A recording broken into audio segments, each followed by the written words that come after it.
عمار. السلام عليكم ورحمة الله وبركاته. إن الحمد لله نحمده ونستعينه ونستغفره ونعوذ بالله من شرور أنفسنا ومن سيئات أعمالنا. من يهده الله فلا مضل له ومن يضلل فلا هادي له. أشهد أن لا إله إلا الله وحده لا شريك له وأشهد أن محمدًا عبده ورسوله. يا أيها الذين آمنوا اتقوا الله حق تقاته ولا تموتن إلا وأنتم مسلمون.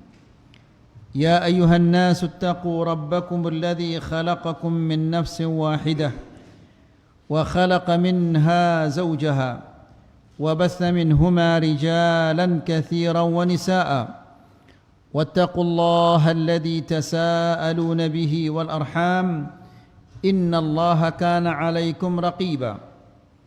يا أيها الذين آمنوا اتقوا الله وقولوا قولا سديدا يصلح لكم أعمالكم ويغفر لكم ذنوبكم ومن يطع الله ورسوله فقد فاز فوزا عظيما. أما بعد فإن أحسن الكلام كلام الله وخير الهدى هدى محمد صلى الله عليه وسلم وشر الأمور محدثاتها فإن كل محدثة بدعة وكل بدعة ضلالة وكل ضلالة في النار. إخواني في الدين أعزكم الله. Alhamdulillah, segala puji bagi Allah Subhanahu wa taala yang memberikan kita taufik dan hidayah untuk hadir di malam ini di majlisul ilm untuk mendengarkan ayat-ayat Allah dan mendengarkan hadis-hadis Rasulullah sallallahu alaihi wasallam. Ikhwani fid din, a'azzakumullah. Kita ingatkan kembali bahwa tujuan kita menuntut ilmu ini adalah untuk menanamkan keyakinan bahwa kebenaran itu yang datangnya dari Allah Subhanahu wa taala, yang disampaikan oleh Allah di dalam Al-Quran dan disampaikan oleh Rasulullah sallallahu alaihi wasallam di dalam hadisnya yang sahih.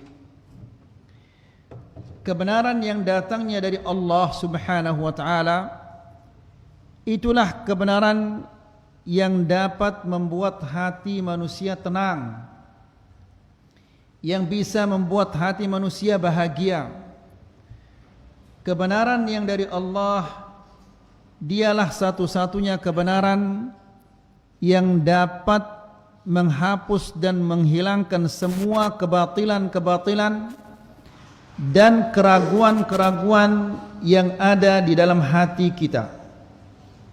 Bagaimana tidak, Allah Subhanahu wa taala berfirman di dalam suratul Baqarah, juga di dalam surat Al-Imran. Allah berfirman, Al-haqqu min rabbika fala takunanna minal mumtarin. Al-haqqu, kebenaran, ya, yang datangnya dari Allah, min rabbika, dari Tuhanmu. Kebenaran yang menghilangkan segala bentuk kesusahan, kebenaran yang menghilangkan segala bentuk keraguan-keraguan itu, yaitu min rabbika, dari Tuhanmu, dari Allah. Fala takunanna minal mumtarin, dan jangan kamu menjadi orang yang ragu-ragu. Jangan sedikit pun ada keraguan di dalam hati kita bahwa kebenaran itu yang ada di dalam Al-Quran, ada di dalam sunnah Nabi sallallahu alaihi wasallam. Namun kebenaran itu bagaimana kita mengetahuinya? Bagaimana kita menanamkannya di dalam hati kita? Itu tidak lain adalah dengan cara menuntut al-ilm syar'i, menuntut ilmu agama. Ikhwani fid din, a'azzakumullah, di pertemuan-pertemuan yang sebelumnya kita telah menjelaskan tentang arkanus salat, rukun-rukun salat, kemudian kewajiban-kewajiban salat, dan sekarang kita akan memasuki, dan juga sudah kita sampaikan tentang sunnah-sunnah salat. Sekarang kita memasuki makruhatus salat wa mubtilatiha, hal-hal yang makruh di dalam salat dan yang membatalkan salat kita. Apa saja yang dimakruhkan? Dan kita sudah jelaskan kemarin di kajian yang sebelumnya bahwa makruh ini tidak membatalkan salat, namun tidak pantas, tidak layak dilakukan oleh seorang muslim ketika dia salat, karena di saat dia salat sesungguhnya dia berdialog dengan Allah dan dia berdiri di hadapan Allah Subhanahu wa taala, maka tidak pantas baginya untuk melakukan hal-hal yang dimakruhkan. Yang pertama di antara yang dimakruhkan oleh Allah di dalam salat ini atau makruhatus salat, al-iltifatu li ghairi hajah, menoleh tanpa ada keperluan, tanpa ada kebutuhan, melihat ke kiri atau ke kanan jika tidak ada keperluan, maka ini tidak boleh. Berdasarkan hadis Aisyah radhiyallahu taala anha, dia mengatakan, sa'altu Rasulullah sallallahu alaihi wasallam 'anil iltifati fi shalah. Aku bertanya kepada Rasulullah sallallahu alaihi wasallam, apa hukumnya menoleh ke kiri, ke kanan, atau memalingkan wajah ke kiri, ke kanan? Lalu apa kata Rasulullah sallallahu alaihi wasallam? Menjelaskan, huwa ikhtilasun yakhtalisuhu syaitan min salati ahadikum. Hadis ini diriwayatkan oleh Imam Al-Bukhari.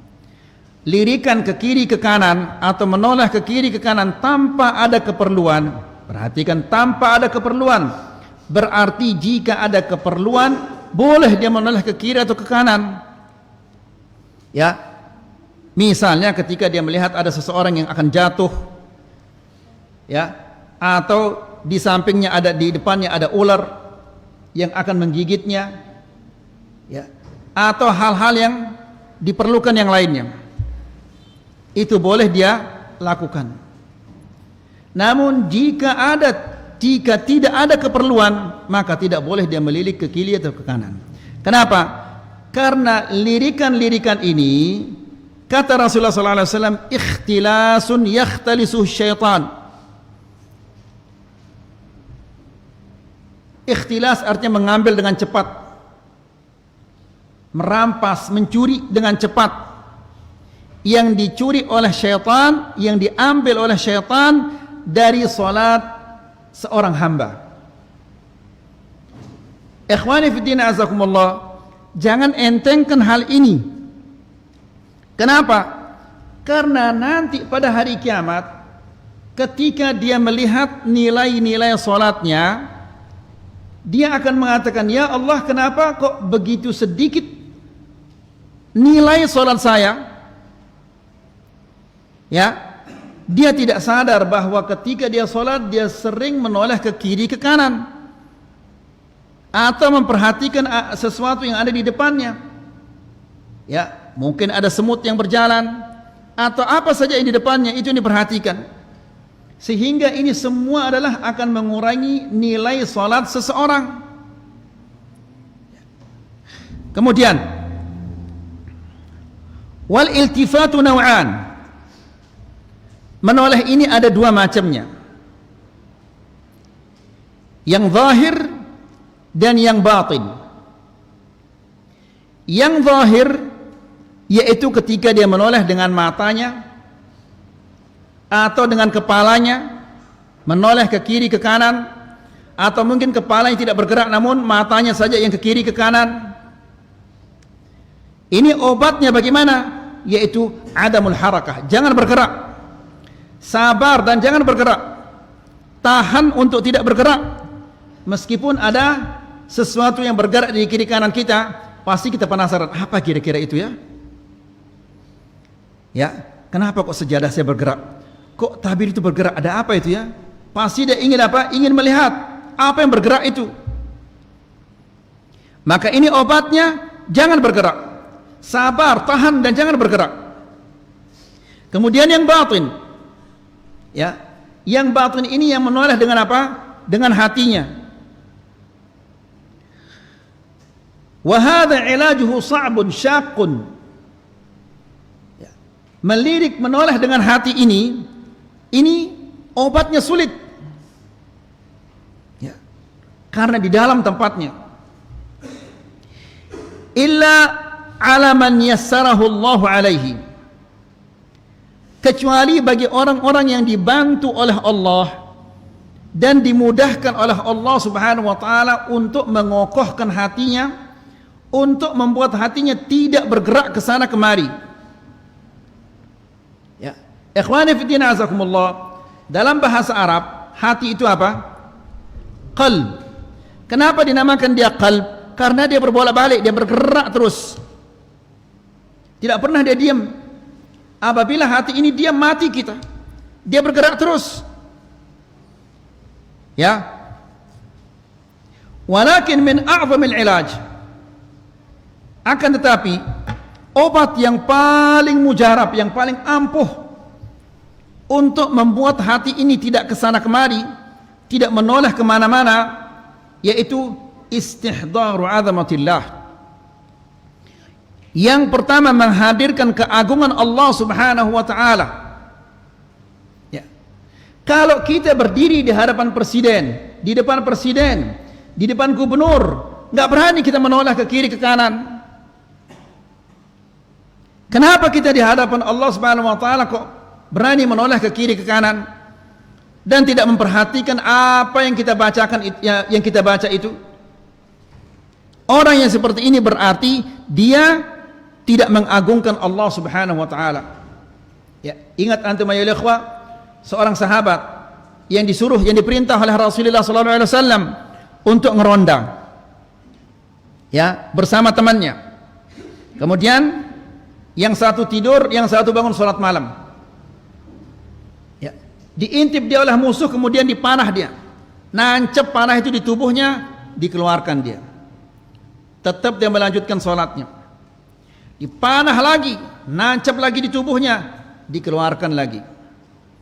Ketiga, nancap di tubuhnya, baru dia bangunkan temannya yang ronda itu. Temannya kaget. Kenapa kamu tidak bangunkan aku di saat pertama kali engkau dipanah? Dia mengatakan, saya sedang membaca suatu ayat yang tidak ingin saya putuskan ayat itu. Al-Imam Al-Bukhari sebagaimana yang kita pernah sampaikan, ketika dia salat digigit oleh apa? Disengat oleh lebah. Ya. Zambur yang besar-besar itu. Kapan dia sadar? Sudah sekian puluh kali disengat. Setelah salat dia mengatakan, lihat apa yang menyengat saya. Dia tidak sadar, tidak rasakan itu, saking nikmatnya dia berada di dalam salat. Ya. Nah, ikhwani fillah azakumullah, jika keagungan Allah itu hadir di dalam hati kita, maka hal-hal yang seperti ini tidak akan terasa. Saking nikmatnya seseorang berdialog dengan Allah, nikmatnya berdiri di hadapan Allah Subhanahu wa taala. Jadi cara yang pertama untuk membuat hati ini tidak menoleh ke sana kemari, yang pertama adalah istihdaru azamatillah, menghadirkan di dalam hati keagungan Allah Subhanahu wa taala. Yang kedua, wal wuqufu baina yadayhi. Hendaklah ketika kita salat, kita merasakan bahwa kita ini sedang berdiri di hadapan Allah. Ya. Siapa Allah itu yang menciptakan langit dan bumi? Siapa Allah itu yang mengatur segala sesuatu di alam semesta ini, yang memberi saya rezeki, yang menghidupkan saya, yang mematikan saya, yang membangkitkan saya nanti, yang memiliki sorga dan memiliki neraka. Ya, kita berdiri di hadapannya. Maka orang yang sedang berdiri di hadapan Allah Subhanahu wa taala, kemudian dia menoleh ke sana kemari hatinya, maka ini adalah orang apa? Yang kurang ajar ini. Nas'alullah salam al-afiyah. Kemudian yang ketiga, wal isti'adzatu minasyaitan, dan minta perlindungan kepada Allah Subhanahu wa taala dari syaitan. Apabila ada gangguan-gangguan, berta'awudz kepada syaitan, kemudian berludah ke sebelah kirinya 3 kali. Ya, namun tentunya jangan mengeluarkan ludahnya, karena antum lagi sholat ini, gitu aja, anginnya saja yang keluar. Ikhwani fi din, azakumullah. Ini berdasarkan hadis Uthman bin Abi al-As, annahu ata an-nabiy sallallahu alaihi wasallam. Uthman bin Abi al-As ini mendatangi Rasulullah sallallahu alaihi wasallam, lalu dia mengatakan, "Ya Rasulullah, inna syaitana qad hala baini wa baina salati wa qiraati yulabbisuha alai." Wahai Rasulullah, syaitan selalu menggodaku. Ya, dia menghalangi aku untuk khusyuk di dalam salat, khusyuk ketika membaca, terhalang aku. Bagaimana solusinya Rasulullah? Lalu Rasulullah SAW mengatakan, "Dzaka syaitan yuqalu lahu khinzab." Yang datang menggodamu itu adalah syaitan yang namanya khinzab. Oleh karena itu, ikhwani fid din, a'azzakumullah, kita diingatkan oleh Rasulullah SAW setiap dia salat, ya, pasti Nabi mengatakan istawu, istaqimu, i'tadilu, taqarabu. Taqarabu itu artinya apa? Merapatlah. Wala tadharu furujatin lisyaitan. Jangan kalian memberikan celah-celah bagi syaitan. Sahabat-sahabat ketika mereka mendengar Nabi sallallahu alaihi wasallam mengatakan istawu, istaqimu, i'tadilu, langsung mereka menempelkan kaki sama kaki ditempelkan, kemudian betis sama betis nempel, ya, kemudian bahu sama bahu nempel, kemudian sampai mereka mengatakan kami sejajarkan leher kami, sejajarkan. Tidak ada yang maju, tidak ada yang mundur. Rapat dia. Ya, maka kata para ulama, apabila ada celah-celah, seolah-olah engkau mengatakan kepada syaitan itu, wahai syaitan, berdiri di sini. Ya, kalau ada celah-celah itu, ya, tentunya syaitan kalau dia berdiri di celah-celah itu, pasti dia akan apa? Menggoda kita. Ingat ini, ingat ini, ingat ini. Semua salat kita akhirnya nol. Sah salatnya, sah salatnya, namun pahalanya kosong. Ya, gara-gara apa? Gara-gara dia yang mengundang syaitan itu untuk berdiri di sampingnya. Nas'alullah salam al-afiyah. Jadi Nabi sallallahu alaihi wasallam mengatakan, "Dzaka syaitanan yuqalu lahu khinzab." Itu adalah syaitan yang dinamakan khinzab. Perhatikan masalah saf ini ya ikhwah. Ya, karena Nabi sallallahu alaihi wasallam sangat perhatian sama saf ini, sampai-sampai Allah Subhanahu wa taala memberinya suatu mukjizah yang luar biasa. Apa mukjizahnya itu? Dia bisa melihat dari belakangnya. Ya, Nabi sallallahu alaihi wasallam mengatakan, "Luruskanlah saf kalian, karena aku bisa melihat kalian dari belakang." Ya, sampai diberikan di Allah Subhanahu wa taala mukjizah yang luar biasa. Bisa melihat orang di belakangnya, supaya jangan ada di antara mereka yang tidak merapikan saf. Ya, namun subhanallah, saf ini sekarang, safnya kaum muslimin di masjid-masjid illa man rahimallah, kocar kacir. Bagaimana kita akan bisa bersatu kalau di salat saja kita tidak bisa bersatu? Ikhwani fi din azakumullah, para ulama meneliti kenapa sahabat-sahabat itu persaudaraan mereka sangat kokoh, sangat kuat. Rahasianya adalah karena 5 kali sehari kakinya bertemu dengan kaki kawannya. Ya, betisnya bertemu dengan betis kawannya, bahunya nempel dengan bahu kawannya. Begitu dia menoleh ke kanan, yang dilihat adalah kawannya, menoleh ke kiri, yang dilihat kawannya. 5 kali seperti itu. Bagaimana dia tidak kuat persaudaraannya? Ya. Jadi ikhwani fillah azakumullah, sekarang kita ini saling gontok-gontokan. Salah satu sebabnya adalah yaitu karena kita tidak pernah merapatkan saf ini. Bahkan ketika kita merapat, dia minggir. Ya, kalau kita kejar dia disikut. La haula wala quwwata illa billah.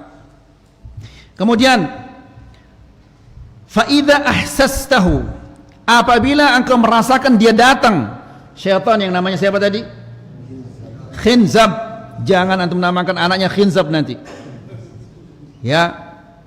Fa idza ahsastahu, apabila engkau merasakan dia datang, mulai dia menggoda, fata'awwadz billahi minhu, mintalah perlindungan kepada Allah Subhanahu wa taala dari syaitan ini.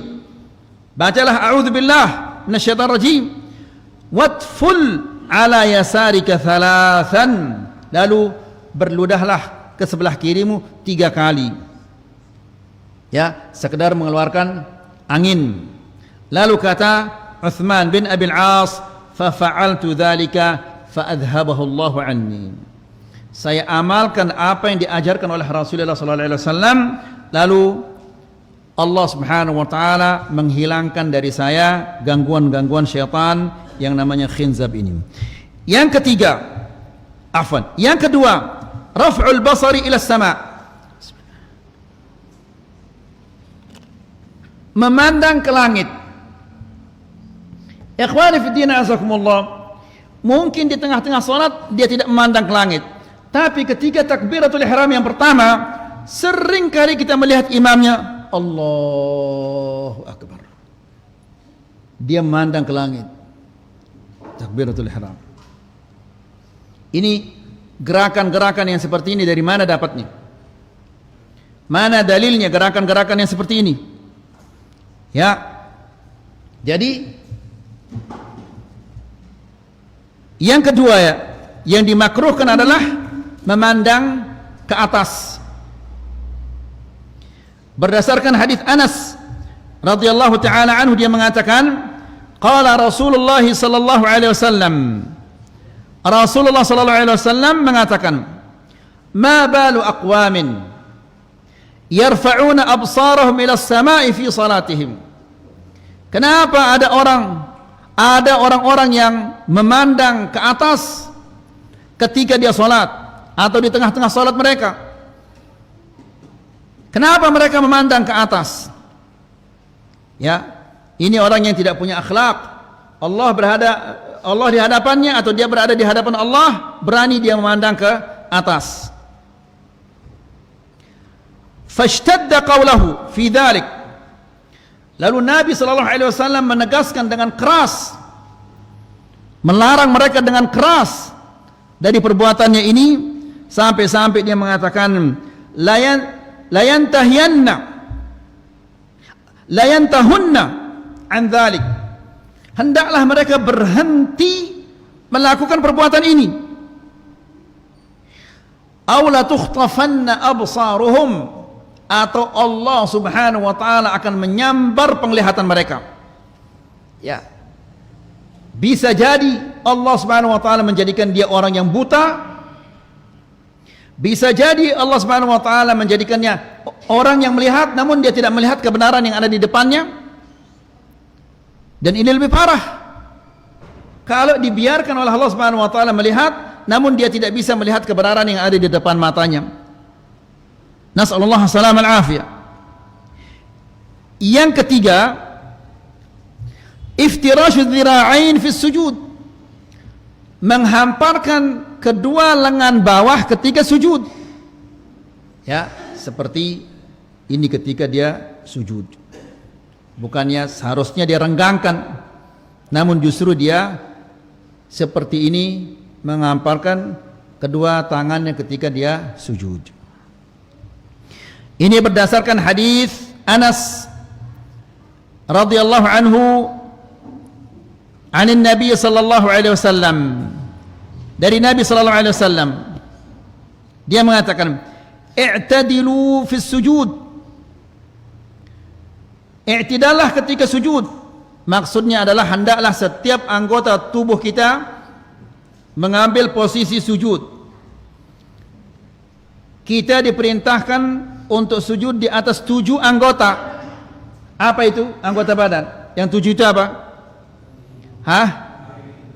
Kening, kemudian sama hidung, kemudian kedua telapak tangan, kedua lutut, kemudian kedua kaki. Ya, Nabi SAW mengatakan i'tadilu fis sujud, i'tidallah ketika kalian sujud. Ya, hendaklah anggota badan kita mengambil posisi sujud. Kemudian wala yabsut ahadukum dhira'aihi imbisatal kalbi, jangan salah seorang di antara kalian menghamparkan tangannya seperti ini ketika dia sujud. Kemudian imbisatal kalbi, seperti anjing yang menghamparkan tangannya. Ya, jadi cara seperti ini, orang yang sujud seperti ini, ya, ini seperti apa? Anjing. Nas'alullah as-salamah wal afiyah. Hadis ini muttafaqun alaihi dan ini riwayatnya Al-Imam Al-Bukhari. Yang keempat, at-takhassur, meletakkan salah satu tangan di pinggul atau kedua-duanya. Ya, mungkin antum akan mengatakan, masa ada orang sholat seperti itu? Ya, ada hukumnya karena ada dulu orang yang seperti itu. Ya, ini berdasarkan hadis Abi Hurairah radhiyallahu taala anhu. Dia mengatakan, naha Rasulullah sallallahu alaihi wasallam an yusalliya ar-rajulu mukhtasiran. Nabi sallallahu alaihi wasallam melarang seseorang salat dalam keadaan mukhtasiran, meletakkan salah satu tangannya atau kedua tangannya di pinggangnya. Ya, ini larangan. Wali qauli Aisyah radhiyallahu anha, juga berdasarkan hadis Aisyah, perkataan Aisyah, annaha kanat takrahu an yaj'ala al-musalli yadahu fi khasiratih. Aisyah benci melihat orang yang meletakkan tangannya di pinggangnya ketika dia salat. Lalu dia mengatakan, innal yahuda taf'aluhu, ini yang dilakukan oleh orang-orang Yahudi. Ya, mungkin tidak ada yang salat seperti ini sekarang, ayo ikhwan. Namun sering kita melihat orang salat begini caranya salat. Ya. Kenapa? Dia pegang hatinya supaya tidak, pikirannya tidak kesana kemari. Ini bid'ah baru lagi. Ya, kalau memang ini bisa membuat orang khusyuk, pasti Nabi sallallahu alaihi wasallam akan mengajarkan kepada kita. Karena salat ini kan merupakan ibadah yang paling penting. Sampai saking pentingnya salat ini Allah mewajibkannya di atas langit. Saking pentingnya Allah mewajibkannya langsung tanpa melalui perantara. Ya, dan salat ini nilainya adalah dari khusyuk itu. Kalau cara yang seperti ini akan mendatangkan khusyuk, maka pasti Nabi sallallahu alaihi wasallam mengajarkan kepada kita cara yang seperti ini. Kalau kalian salat seperti ini, ya, seolah-olah dia menggenggam. Jadi supaya hatinya tidak kesana kemari pikirannya. La ilaha illallah. Kemudian yang kelima,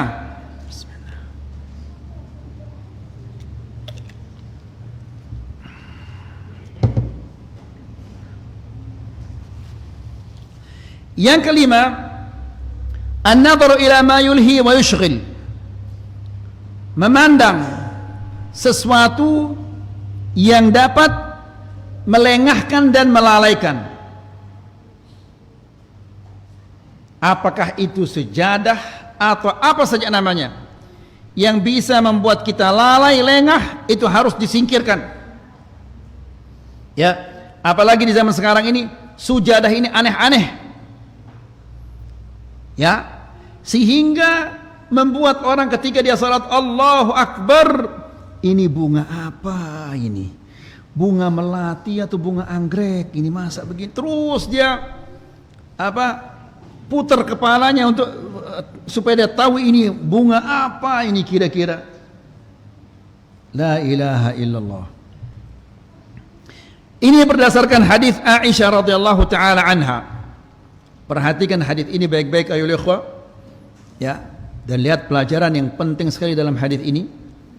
Aisyah mengatakan, "Anna Nabiy sallallahu alaihi wasallam shalla fi khamisah." Nabi sallallahu alaihi wasallam dia salat memakai baju yang ada garis-garisnya. Ada garis-garisnya. Yang salat ini siapa ya ikhwah? Hah? Rasulullah. Bukan saya atau antum. Ya, orang yang paling khusyuk di dalam salatnya. Orang yang paling faham tentang bacaan-bacaannya. Lihat, dia hanya sekedar salat pakai baju yang ada garis-garisnya. Ya, laha a'lam. Fanadhara ila a'lamiha nadhrah. Di saat Nabi sallallahu alaihi wasallam sedang salat, maka dia memperhatikan garis-garis ini. Tidak lama, hanya sejenak dia memperhatikan garis-garis ini. Falamman sarafa, begitu Nabi sallallahu alaihi wasallam selesai dari salatnya, apa katanya? Idhabu bi khamisati hadhihi ila Abi Jaham. Bawa baju saya ini ke Abu Jaham. Baju saya yang bergaris-garis ini bawa ke Abu Jaham. Ya. Kemudian wa'tuni bi ambijaniyati Abi Jaham. Tukar dia dengan ambijaniyah, baju yang polos. Hanya sekedar garis-garis bisa membuat siapa? Nabi terganggu. Lalu bagaimana dengan kita ini? Yang kita melihat baju sekarang di zaman ini aneh-aneh. Ya, macam-macam gambar-gambarnya. Bunga ini, bunga itu. Bahkan kadang-kadang ada tulisan-tulisan bahasa Inggris, tulisan macam-macam. Ya, bisa jadi yang ditulis di baju orang yang di depan antum ini dulu pernah saya pelajari kata-kata ini. Apa? Ini dulu waktu di SMP pernah saya pelajari kata-kata ini. Apa? Lalu nggak ingat dia. Oh, saya diajar sama guru ini namanya. Dulu di samping saya waktu itu ada si fulan, di sebelah kiri saya ada si fulan. Terus diingatkan oleh syaitan. Ya. Saking nikmatnya dia mengenang masa lalunya. Tiba-tiba imam, Assalamualaikum warahmatullahi wabarakatuh. Yuh, sudah salam deh imam, ini la ilaha illallah. Celaka syaitan itu. Lihat, gara-gara tulisan yang ada di depannya. Ya, kalau Nabi saja bisa terganggu ayo ikhwah, apalagi kita ini. Di mana kita ini dari Allahu Akbar sampai Assalamualaikum kita nggak ngerti apa yang kita baca. Bisa terganggu Nabi sallallahu alaihi wasallam yang sudah mengerti semua apa yang dia baca dan orang yang paling khusyuk. Lalu bagaimana yang dengan kita yang tidak mengerti apa-apa ini? La ilaha illallah. Coba perhatikan apa kata Nabi setelah itu. Wa'tuni bi ambijaniyati Abi Jaham. Bawakan saya ambijaniyah, baju yang polos. Tukar sama Abu Jaham. Apa sebabnya? Fa innaha alhatni anifan an salati. Baju ini melengahkan saya tadi dari salatku. Berarti diambil sebagian dari salat itu oleh syaitan. Gara-gara Nabi sallallahu alaihi wasallam memperhatikan bajunya itu. La ilaha illallah. Sekarang baju kita aneh-aneh baju kita ini, ya Allah. Yang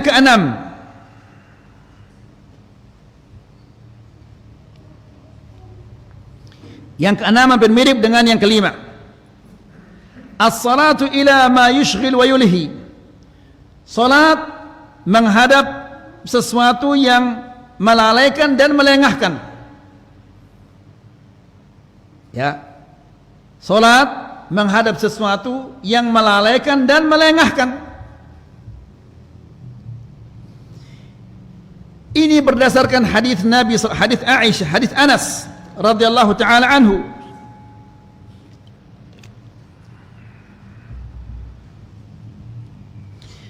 Dia mengatakan, kana qiramun li Aisyah. Aisyah dia punya qiram. Qiram ini seperti kelambu ini, tabir ini. Ya. Satarat bihi janiba baitiha. Untuk dia tutup bagian dari rumah, tembok rumahnya. Faqala an-nabiy sallallahu alaihi wasallam, lalu Nabi sallallahu alaihi wasallam mengatakan, amiti anna qiramaki, singkirkan dia kelambu ini. Ya. Kalau kita sekarang mana ada justru kelambu yang mahal-mahal kita pakai di rumah. Ya, yang ada gambar ini, gambar itu, gambar macam-macam. Bunga ini, bunga itu. Kalau Nabi saja bisa dia terlena gara-gara garis-garis, lalu bagaimana dengan bunga-bunga yang ada sekarang ini? Nah, Nabi sallallahu alaihi wasallam mengatakan, amiti anna qiramaki. Singkirkan kelambu ini. Ya, padahal mungkin Aisyah ini niatnya bagus, dia ingin apa, melihat rumahnya ini jadi indah, jadi bagus. Namun Nabi sallallahu alaihi wasallam adalah manusia paling zuhud. Dia tidak mau ada sesuatu yang menghalanginya dari Allah Subhanahu wa taala. Ya. Nabi sallallahu alaihi wasallam tidak mau ada sesuatu yang membuatnya terlena lengah dari munajat kepada Allah Subhanahu wa taala. Meskipun itu adalah sesuatu yang apa? Kelambu untuk menutup dan memperindah rumah kita. Kenapa? Fa innahu la tazalu tasawiruhu ta'ridu li fi salati. Karena gambaran-gambaran ini, tentunya ikhwan fillah azakumullah, gambar-gambar yang ada di tabir ini bukan gambar-gambar manusia. Kalau gambar-gambar manusia haram dan malaikat tidak mau masuk. Mungkin gambar gunung atau gambar batu, ya, atau gambar pohon, pohon korma. Ya, kata Nabi sallallahu alaihi wasallam, gambar-gambarnya itu mengganggu, terbayang di dalam salatku. La ilaha illallah. Nabi sallallahu alaihi wasallam terganggu, apalagi kita-kita ya ikhwah.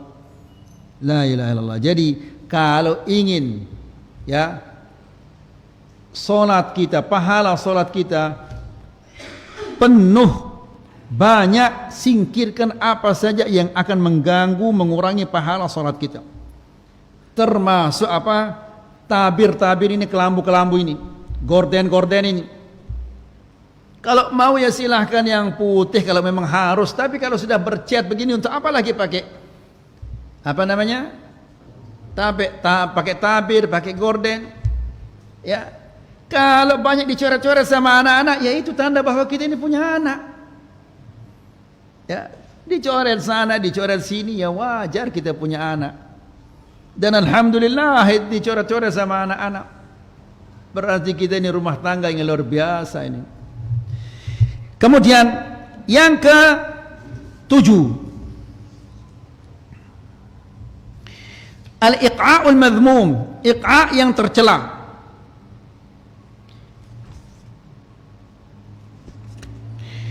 Li hadits Aisyah radhiyallahu taala anha, berdasarkan hadits Aisyah radhiyallahu taala anha dari Nabi sallallahu alaihi wasallam, dia mengatakan, wa kana yanha an aqabati syaitan. Dan Nabi sallallahu alaihi wasallam, kata Aisyah, melarang iqa'nya atau duduknya syaitan. Ya. Dan yang dimaksud duduknya syaitan di sini adalah iqa' yang makruh yang sudah kita contohkan. Masih antum ingat ayo ikhwah? Ya. Ingat antum iqa' yang tidak boleh itu? yaitu yang menempelkan pantatnya kemudian kakinya diangkat seperti itu.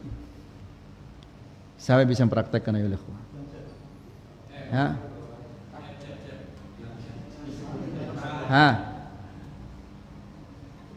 Bukan iqa yang makruh, kakinya berdiri. Tidak kuat? Duduk cek. Ya, coba. Nah, itu sudah bukan iqa yang tidak boleh, ini yang boleh ini, yang tidak boleh. Bukan. Pura-pura deh cek. Ya, angkat anunya, betisnya. Ya, tempelkan pantatnya di tanah. Tempelkan dia di tanah. Aduh. Nah, mana? Siapa? Bukan begitu. Perhatikan ya ikhwah, apa kata penjelasannya? Yulsiq ilyataihi bil ard. Pantatnya nempel di tanah. Nempel di tanah. Kemudian wayansibu saqaihi, kedua betisnya ini diberdirikan begini. Ya, jadi nempel pantatnya kemudian betisnya berdiri di sini. Mana anak kecil itu? Coba panggil dia. Seperti duduknya gugup gitu. Ya. Nah, ya betul. Bukan.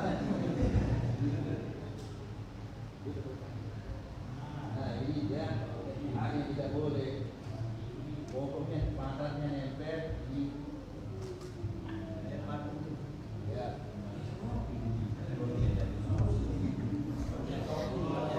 Baik. Wa yad'u yadayhi 'ala al-ard. Kedua tangannya diletakkan di tanah seperti ini. Ya, kakinya berdiri seperti yang tadi. Kemudian kama yaq'il kalb, seperti duduknya anjing. Ya. Wa ghairuhu minas siba', dan binatang-binatang buas yang lainnya. Begitu caranya duduk. Itu adalah iqa' yang makruh. Ya. Iqa' yang boleh yang bagaimana? Yang tadi dipraktekkan oleh Ustaz Cep. Ya. Yang dicontohkan tadi. Yang pertama tadi, bukan yang kedua ya. Ya, coba yang tadi cek, yang boleh itu. Nah, ini yang sunnah. Kapan ini kita dipakai duduk seperti ini? Kapan? Mah bingung. Kapan? Pak Haji Ahmad kapan? Duduk di antara dua sujud. Baik.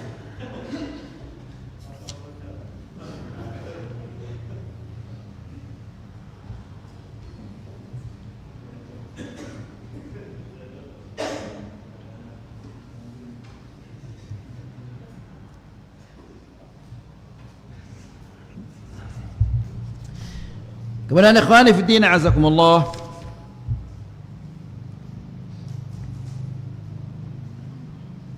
yang kedelapan,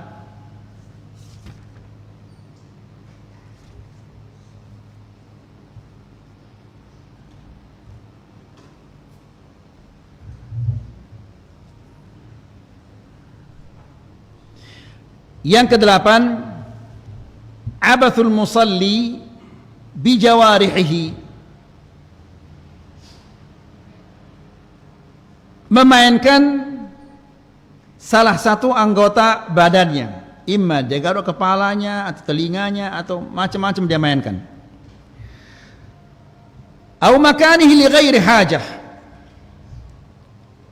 tanpa ada keperluan. Misalnya bajunya dirapikan ketika dia sholat, atau jamnya diperhatikan, atau apalagi bajunya atau songkoknya atau sorbannya, tanpa ada keperluan. Jenggotnya juga, bagaimana dirapikan jenggot? Ya. Li hadits Mu'aqib, berdasarkan hadis Mu'aqib, anna Nabi sallallahu alaihi wasallam qala li rajulin yusawwi at-turaba haythu yasjud. Nabi sallallahu alaihi wasallam mengatakan kepada seseorang yang merapikan tanah itu ketika dia akan sujud. Ya. Dia khawatir mungkin ada batu atau kerikil yang akan mengenai kepalanya sehingga dia rapikan tempat sujudnya. Karena masjidnya Rasulullah SAW itu bukan pakai keramik, bukan pakai semen, tapi hasba, kerikil-kerikil yang kecil-kecil itu. Nabi SAW mengatakan, in kunta fa'ilan, jika engkau harus merapikan tempat sujudmu, maka fawahidah, hanya sekali saja cukup. Begitu saja sudah cukup. Enggak boleh begini-begini. Tidak boleh. Ya, Nabi sallallahu alaihi wasallam mengatakan kalau kamu harus melakukan, mungkin ada batu yang tajam, ya, atau ada apa saja yang akan membuat kemudaratan bagi kita, maka singkirkan dia satu kali, itu sudah cukup. Kalau memang harus melakukannya. Nah, habis waktunya. Ini saja yang bisa kita sampaikan, semoga ini bermanfaat. Wassallallahu ala nabiyina Muhammad walhamdulillahi rabbil alamin.